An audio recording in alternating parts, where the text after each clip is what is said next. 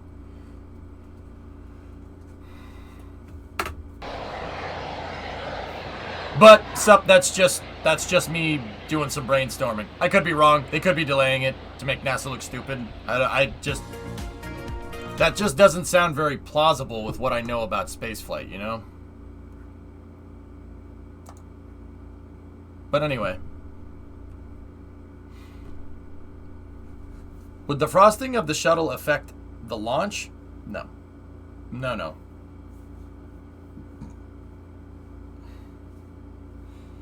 Tickets would be like $500,000 for the first flight for Starship? That would be really inexpensive, DeLorean. $500,000 is nothing to go into space. That's nothing. That's actually probably the cheapest around. To be honest with you. The FAA is in the business of keeping the airspace safe within a margin. I really don't like rocket or plane debris falling on me when I'm out driving or sitting at my PC. Bingo.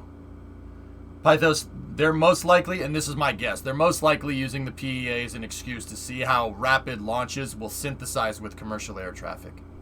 Yeah, that's probably what they're doing. That's my guess. That's what makes the most sense. I've had pilots tell me that, look, the FAA isn't your friend, but they ain't your enemy either.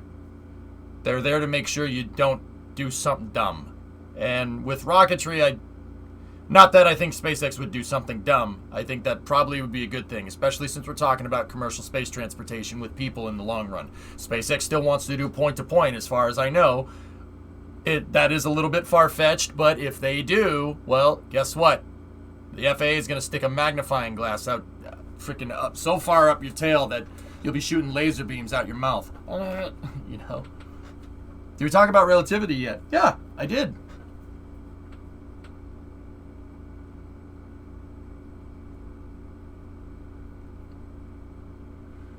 Oh, yeah, Matt, the Scotland thing. Yeah, I saw a clip of that, dude. That's funny, yeah.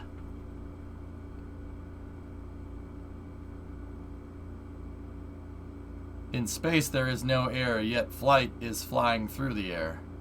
Yeah, GG, because saying that you're, the technical term is on orbit, but you're technically falling. So saying that you're falling, oh, yeah, we're up in space, now we're in full fall. That doesn't sound right. Flight is just something to make it easier to understand. Don't take it literally. Night, Linux. Thanks for the raid, buddy.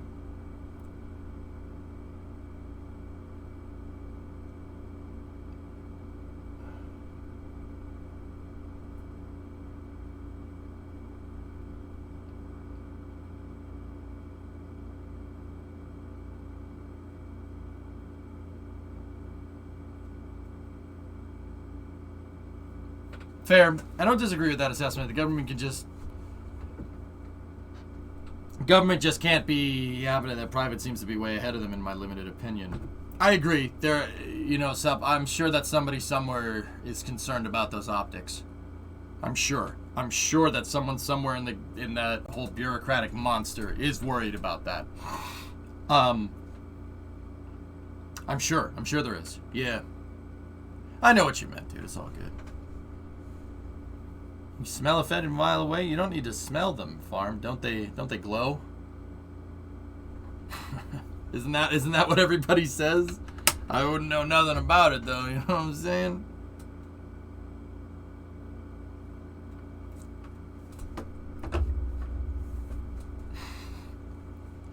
Anyway. Thomas, S24 testing is complete for today. Yep. In Minecraft, indeed. We build cities in Minecraft. But yeah, I don't think that they would screw with commercial like that. I don't think so. What is the FAA is just trying to make flights safer. And out of all the government agencies, dude, I like the FAA. I think they're there for a very good reason. The FAA is pretty much the reason why you can get on a plane and fly from Boston to Los Angeles and not have to worry about getting decapitated by a part of a plane. That's, yeah, their regulations have made the industry 1,000 bajillion times safer. Like way safer, which is really good. That's a good thing. That's the reason why flying is so damn safe, because the FAA makes sure. You really can't screw around with that stuff. That's good. That's where we need to get spaceflight to. We need to get spaceflight to that point, because, I mean, you know, I don't mean to assign value to human life, but if somebody crashes their plane, well, that happens all the time. You know, and people get hurt flying their planes around. Airliners still do have problems. They crash, and God forbid, I wouldn't wish that on anybody. But look at the difference with planes as opposed to like spaceships. You know what I mean? We got to get spaceflight to the point, and I'm not saying we should be laissez-faire about getting people killed either. I don't think that's really smart. Yeah, it's just human life, whatever. You start losing value for human life, and then that leads you down a pretty crappy path. Yeah.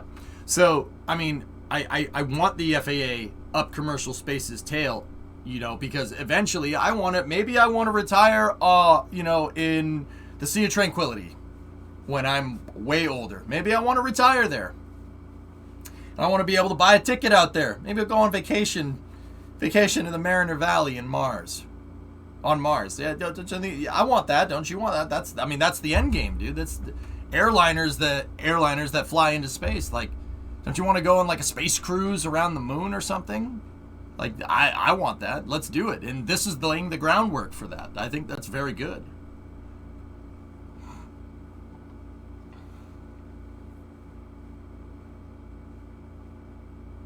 On Mark Graves out past Terling, with them guys on the grassy knoll, they're dead within the hour.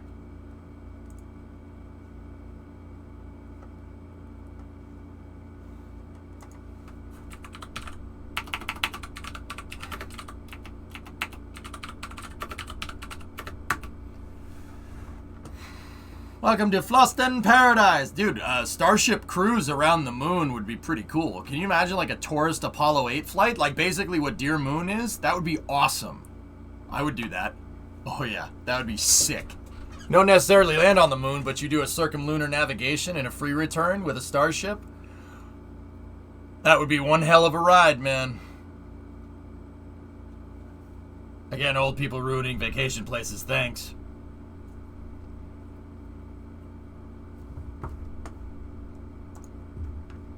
Lesson learned. Don't raid SpaceX.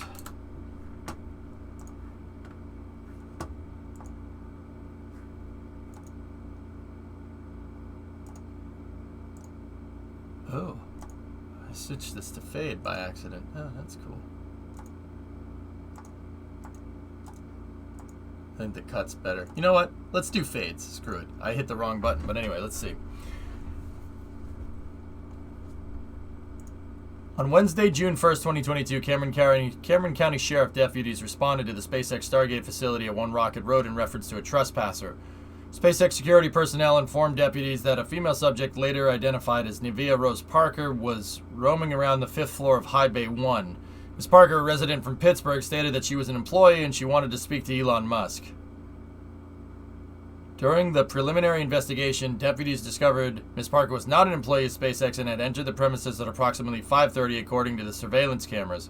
Ms. Parker entered the facility without consent and remained in the facility knowing that entering was prohibited. Shortly after deputies conducted the investigation, Ms. Parker attempted to evade detention on foot. However, she was captured in the property and charged with criminal trespassing.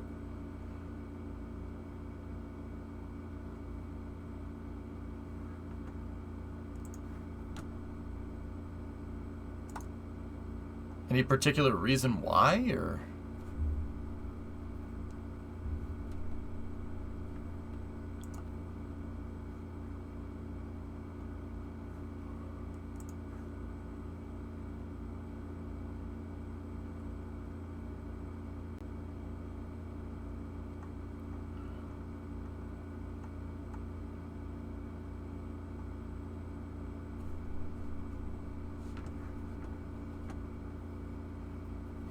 I promise you, not all people in PA are nutcases. I'd be interested to know why. Like, why would you do that? What's the point?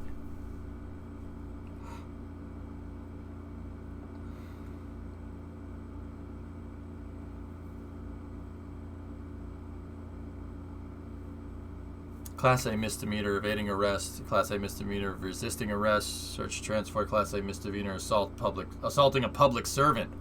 Uh-oh. She hit a cop.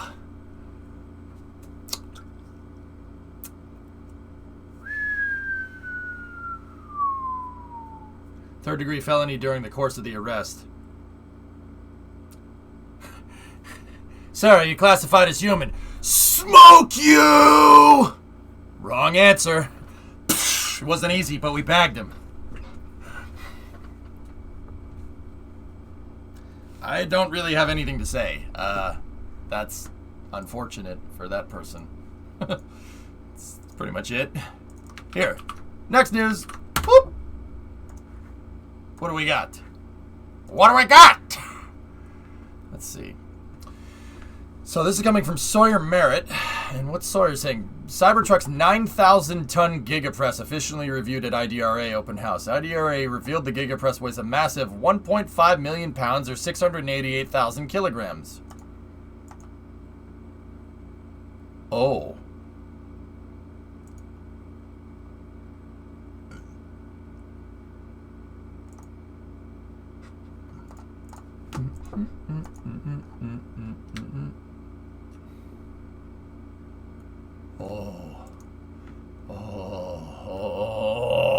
Oh, that is freaking gnarly. Look at that thing. Dude, that is a chunker of a freaking press. Oh my god, I love it. I love it. That thing is so freaking cool. Look at the... Look. Oh. Gears.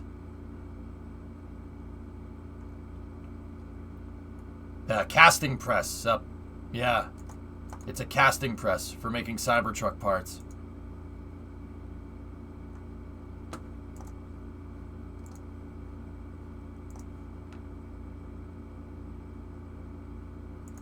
Oh, that is badass, man. So, what does this do? They heat up metal, right? You heat up metal, and you have a press, right? And that press heats it up, and it basically... The press heats up, right? And then you take the metal and you pour it into the cast, and as it gets poured in, it fills up the mold, and then they pull it out, and what comes out is car parts. Unbelievable. Okay, you know, like, if that doesn't ring any bells, you know the toy cars? The die-cast toy cars. Like, they're all shapes and sizes. That metal is really freaking strong. Like, I mean, this is partially plastic, but this was made in a casting press. The bottom of Dream Chaser, see? That was made in a casting press. We're talking about a casting press that makes actual cars. Actually, trucks. A heavy-duty truck, for that matter. Yeah. Those parts, those cast parts are insanely strong. She called, got a crush on you. Nice, nice. Updated design of the truck. Updated design of the truck. Okay. Let's see. This is also coming from Sawyer Merritt. Let's see. Ooh. Ooh, I like it. Yeah, they really cleaned this up. They cleaned up the lines. I still don't like this slanted all the way back thing that's going on, but I kind of wish it was straight right there and then curved back. I think that would look better. Kind of like a Humvee almost, but whatever. I think the rest of it looks great. I hated the first Cybertruck. I thought it looked ridiculous. That looks way better. Looks like the interior is a front display now. Front display, it looks a lot better. I think it looks fine. I like that they cleaned it up. They did an accent right there for the rear wheels. I think this looks great. I just don't like the back. It looks very strange. It's easy to roll over? What are you talking about? Batteries are on the bottom. What do you mean it's easy to roll over? I think it belongs on any planet other than Earth. Yeah. I like it, dude. 6 lugs. So this is a 3/4 ton truck. Nice. This is something analogous to my truck, my F-250. It's kind of like that. One casting press to make rocket parts, implying they don't already do that. Plus a new interior. Okay.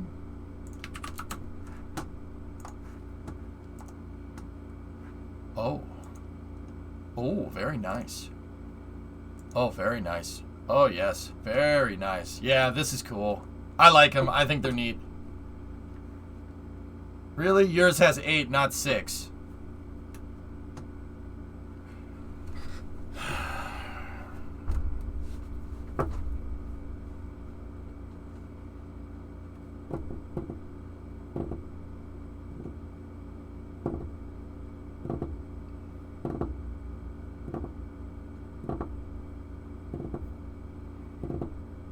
So here, I'll wait for the stupid to leave, and just, yeah, we'll wait.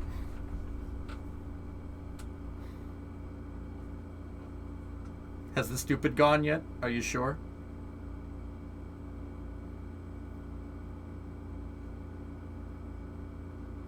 Do you know what analogous means? That means it's kind of similar, but it's not the same thing. That's what an analog is.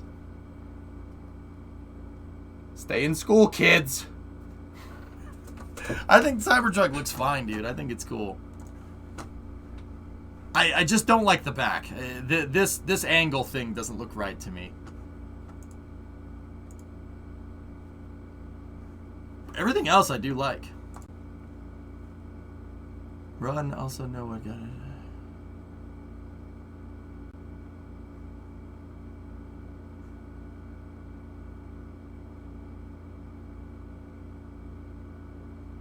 Huh.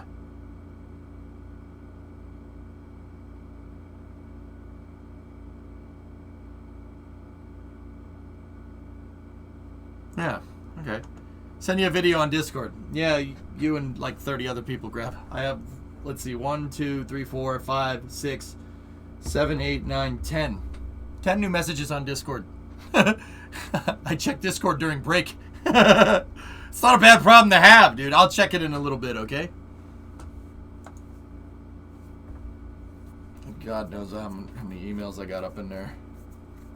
Want to make it 11? Sure. Does a slant like that create an enormous low pressure zone? No, not really.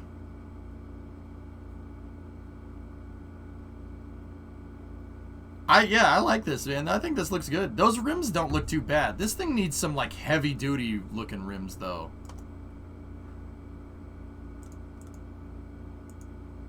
Yeah. Pretty cool. Pretty cool. All right. I'm just staring at that damn freaking casting press. That thing is unreal. I can't believe that. I wonder what it's casting. Maybe they're making Cybertruck like they make the new Teslas where they cast the front and rear subframes. Did you seen this? Yeah, I showed the all hands SpaceX meeting, but people keep linking it, Liam, so I'll show it to you guys again. Here. Elon posted this from the all hands meeting. Take a look.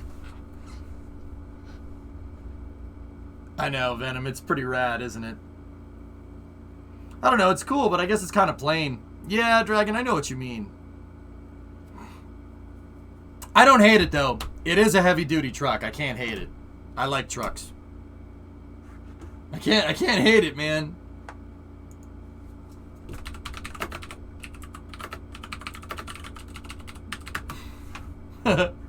Grav, I've seen that video before.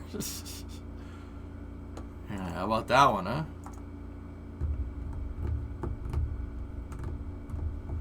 Want to see something not safe for work? Spinala. Yeah, this video doesn't have any sound. It's just, yeah. Watch this. Watch this. Ready?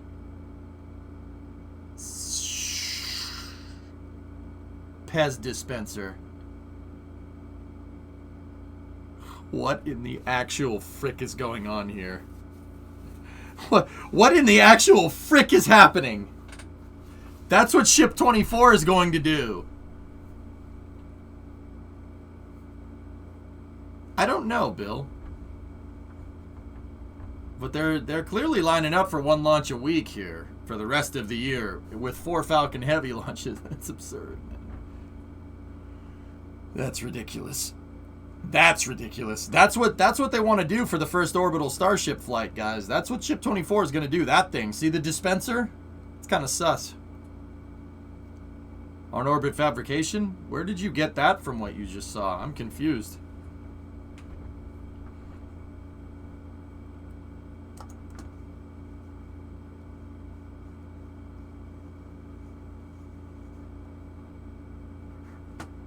A bit off topic, but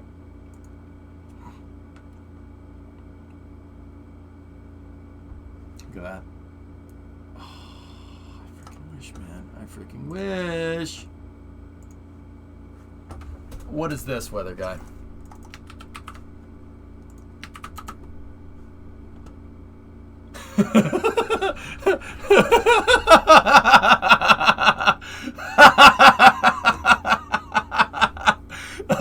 All right.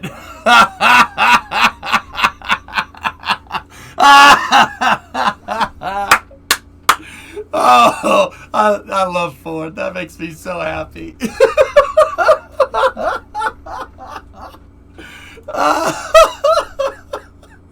That's awesome. Ford surprises F-150 Lightning owners with accessory that can recharge stranded Teslas. Oh my God. That's awesome.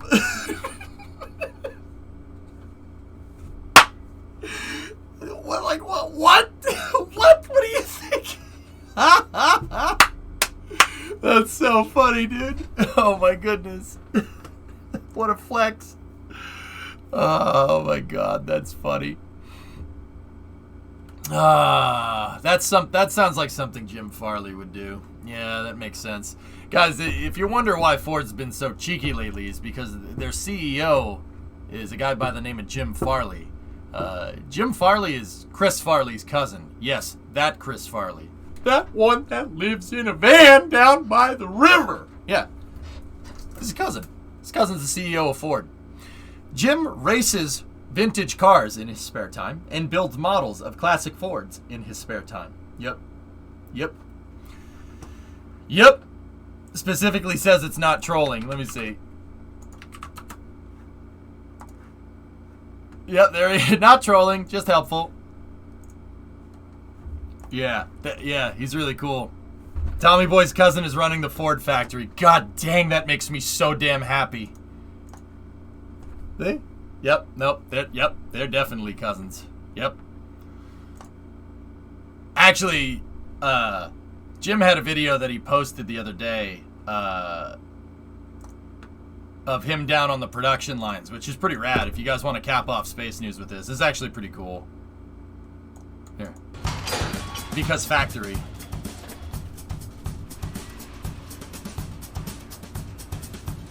I'm Jim Farley. Nice to meet you. Thank you. How's it going? How are you going to put all this back together? See you guys. See ya. Nice to meet you. Running a factory down by the river. Here is to learn. Oh, factory. I am I love it. Process coach here at Ford Motor Company, and safety is very important in this area. Production is the next thing. We coach the process. I love factories. They make me so happy. So happy. Okay, I got a lot of things to do. All right. I want to always go and see with my own eyes. This is my way of staying fresh. My name is Robert Sutton. Been here 28 years. And I'm a metal finisher. Hell yeah. Nice to see you, Robert. That's sick. My name's Anthony Wayne Devon. I'm product specialist here at... Oh, Ian, you were saying? Gas cars? Wrong. Try again. They ain't making gas cars, man. My name's Anthony Wayne Devon. I'm product specialist here at KCAP. Yeah. I'm a teacher. I'm in teaching mode all day long. That's cool, dude. The greatest thing about this guy is that he works well with people. He understands how the vehicle's built. He can help put his input in to understand the best way to make the processes work. Kick butt, the process doable on an assembly line? So with him being on our team, we're going to be in good shape. So Anthony, I'd like to thank you for your efforts. And what you Here's do a for piece me. of paper. All right. We got together. We wanted to He produce does, this Blue. flag Yeah, 45 stay years. fresh. That's right. It's cool, man. Joel Thornsbury, I'm the body maintenance team manager. Just stay in here. Don't go anywhere. It's an excitement, but it's a nervousness too, right? For the good of all of us. Everybody wants to have. Oh, look at that, dude. I just like seeing the factory, man. I have That's a lot cool. of questions. I want to work really hard for Ford, but I want to know how this change of electric vehicles, insourcing is going to impact them personally. That's what I'm hearing. Number one, and number two, they're very honest about the things we can do to improve the working conditions here. There's a lot we can do here to make it a better place. It's always harder than it should in a big company to raise your hand and say, we're wasting things. I never take This for is granted Kansas City and Chicago. courage. But I hope we create a culture where everyone feels comfortable that they should be doing that. We're not there yet, but it's starting to change.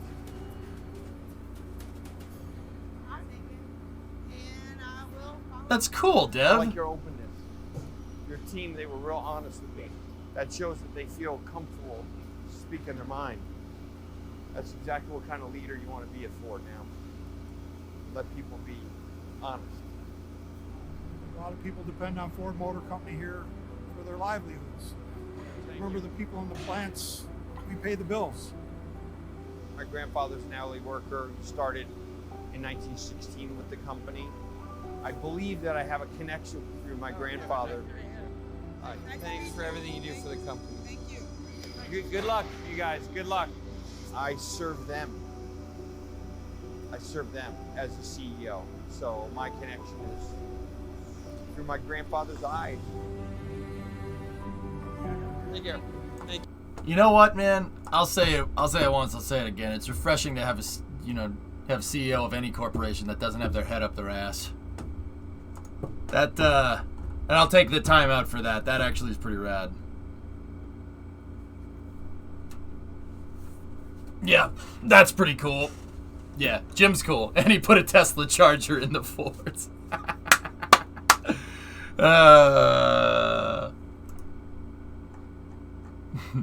Yeah, he's a good dude. And he races cars for fun. Yeah, that's pretty cool. Yeah, I thought you guys would appreciate that video. I watched that yesterday.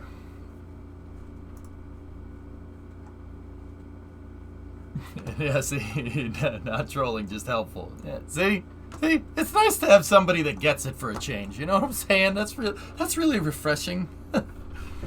In a sea of just incompetence. Wait, what? Sorry. Oh yeah, I've seen that test, Lunprod. That's cool. Just helpful, not trolling. All right, guys. That's a good cap off to space news. It's 10 o'clock. Did you guys? Okay, weird question. Did you guys like doing this, like playing like a longer, unbroken up version of the game and then doing space news a little bit later in the night? Did we like this? Firework, that would be nice. Yep.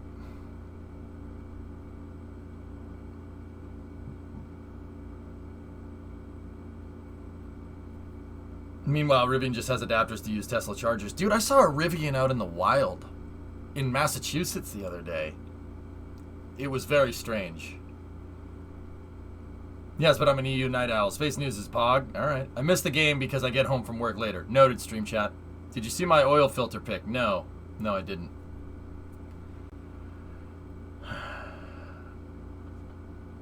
Hey, I would like to talk to Elon. I hear if you go down to Boca Chica, you can just go talk to him. What do you think? Discovery, go and throttle up. I wouldn't do that. Stream chat, 62 months. Thanks, man. I like game later. All right, good to know. Okay, sometimes change it up. Cool. Sweet. I wish Space News was early in the day, honestly. I get home from work and Space News takes up the remainder of the day. I like Space News, but games are better. Noted. Sure, XPZ. Shoot me a message in Discord. What? I mean, just walk on Starbase, right? Yeah. What is this, Forge? What do you want me to see? Chariot racing, man. Yeah, of course. Of course we would do that. 3 hours of my life gone from this person that... Ugh. Fail. Alright, guys. I'm going to pack it in. Got a nice solid 10 hours. Did you see those landing legs that we made? Guess what? We're working on them again tomorrow. We'll work on finishing up the design for the MLV landing legs. I think we made something pretty cool. I think there are some optimizations here and there that we can make. But let's, that's going to do it for me. I actually have to start packing. Yeah, that's what I'm doing for the rest of the night until I go to sleep. With it looking ever increasingly likely that I'm going to change addresses soon, we've started to pack up non-essential stuff. So, yeah, that's going to be fun. You get house. TARS, for the people that don't know, the appraisal came back, and it came back, well, it came back 5 figures over what we paid for. So what does that mean? That means if we paid $100 grand for a house, the appraisal went 10,000 over the price that we settled on. Meaning that the house already has 10 G's in equity. The price of the house has gone up since we bought it a month ago. Yeah. With that appraisal coming back, that's pretty much, like I said, how I like to describe it is that that's the last hurdle. But anybody that's familiar with running track and field, just because you made it over the 10th hurdle doesn't mean you're done with the race. You still got another 10 meters to sprint. Any 110 hurdlers out there? No? Yes, maybe. I did that. I did 110 hurdles. It's fun. So, the appraisal came back good. Now it's just finishing out all the paperwork. My real estate lawyer is finishing out all of that stuff. And you did 400 hurdles, Tiny Tank. You're an animal. That is so difficult, dude. Cool. Now you're a proud mortgage owner. Yeah, whatever, farm. It's fine. Does it have a garage? 90. Yeah, Forge. It has a 92 cubic meter garage. An industrial building that's attached to the side of the house. I literally have a high bay attached to the side of this house that we bought. You'll see. You'll see. A couple of times did 800 meter. 800 meter is hardcore, dude. 110 hurdles tough. Yes, it is. You did 200 and 300 relay. Nice, nice. Someone who plays nose tackle. What is sprinting? Yeah, you wouldn't understand. Don't worry about it. I landed on the first hurdle. Yeah, that hurts. Yep. The word mortgage means to sell your soul. Look it up. Yeah, farm. It's fine. I don't complain when I try to acquire something that I want, man. It's something that I've learned. Don't blame other people. You sign your soul away. Yeah, frick them. Whatever.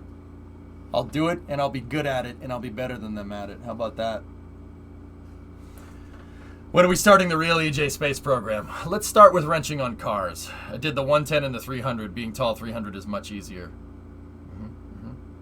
Estes high-powered rocket high bay when? Dude, it's a pretty big... How big is the garage? Stream, it's about 1,000 square feet, give or take. It's a big garage. You can fit 2 cars into it. It's big, dude. It's an industrial building.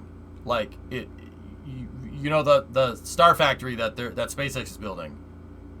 The house has that attached to it. One of those. Only it's smaller. It's not as big as that, but it's the same style of building with corrugated steel outside on a concrete slab. Dude, it's legit. It's legit. New challenge: pay the mortgage off 10 years early. Hellfish, I have ideas. Don't you worry. Is it VAB or high bay big? It's pretty big. Happy for you. Thanks, man. Yeah, you guys will see it sooner rather than later. I'll show you. I'll show you. Bro, I'm really happy for you. Congrats from the bottom of my heart. Thanks, Forge. Yeah. Wait, I just got here. Did he close? We haven't closed yet, dude, but the appraisal came back.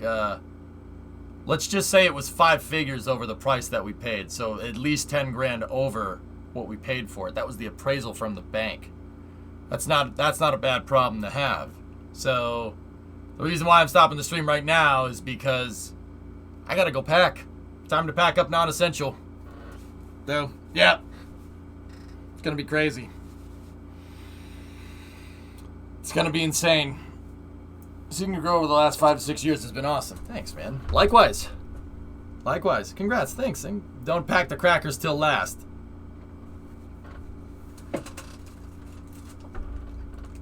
Discovery, go at throttle up. Yeah. Wait, is the house a done deal? Loopy, we're like 98% of the way there. Yeah, pretty much. Turg, 25-month resub. Dude, you rock. I don't always catch these, but this one's worth it. Keep on keeping on. Thanks, man.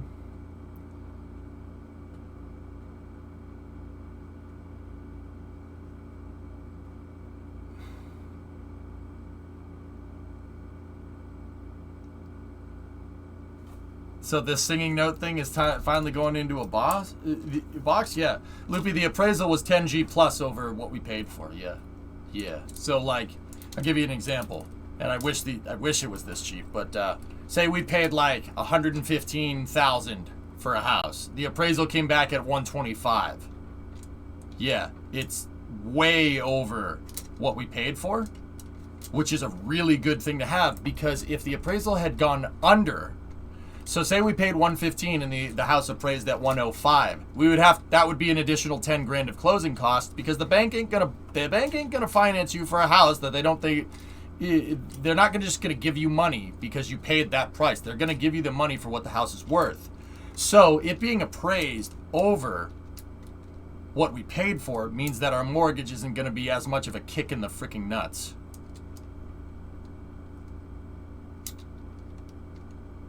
Thanks, Jared. I know you guys are proud of me. Guys, I'll say it once, I'll say it again. I've been saying this for like the past couple of months now. We bought this house with this big freaking garage for the expectation to grow the stream. That's the idea. Want to work on cars, man. The auto streams that we did at my parents' house are good, but that's a tiny freaking garage. The garage that I just bought is like double the size of that.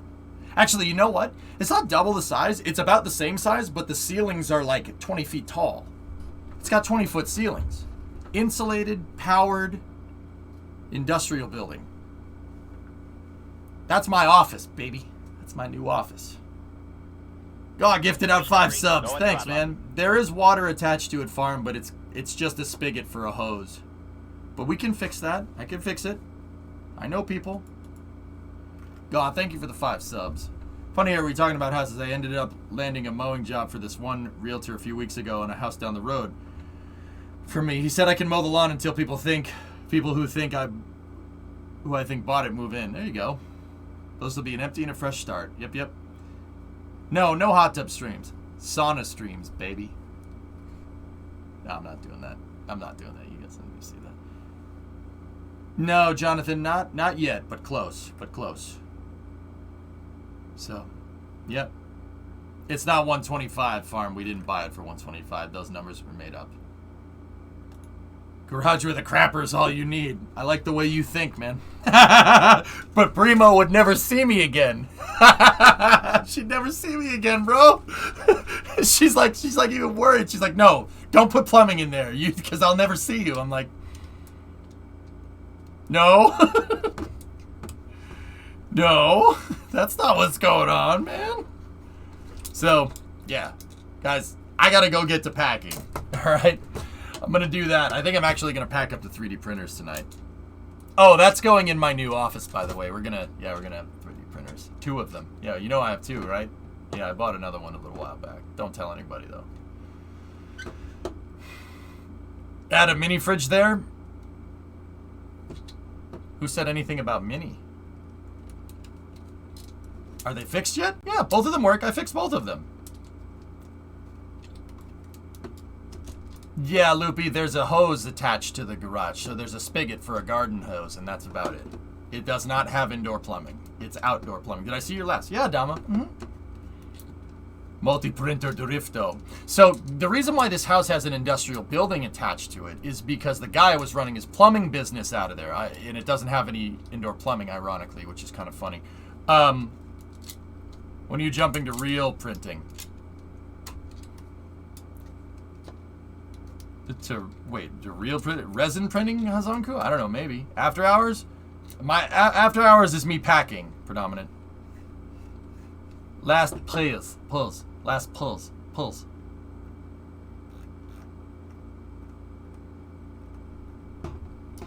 Is it in a fiber internet area? Oh, yeah.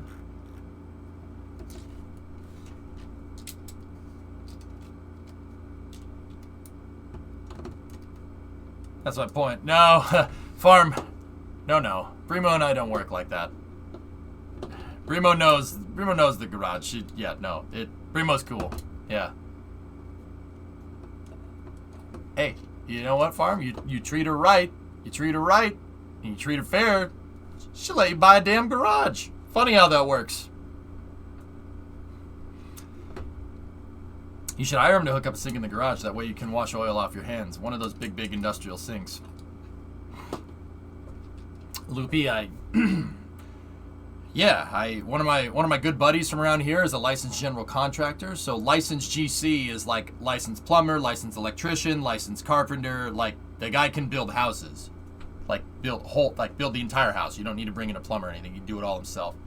And then I have another cousin that's a licensed plumber. I have another cousin that's a licensed HVAC guy. Like, oh yeah, no, I haven't. That's the thing. All my whole family's just a bunch of workers. That's what we do. We're a bunch of freaking worker bees, man.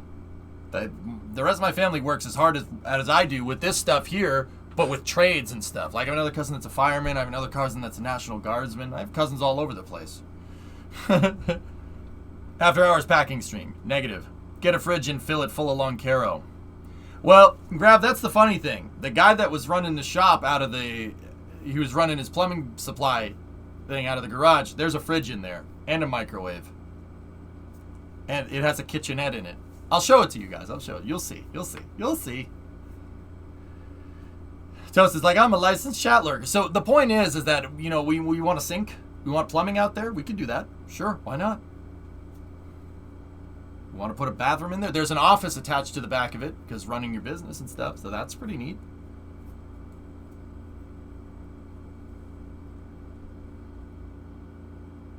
But anyway, let's go see who we can raid. Taradra is playing some Tarkov. Let's go see what he's up to. No, Python.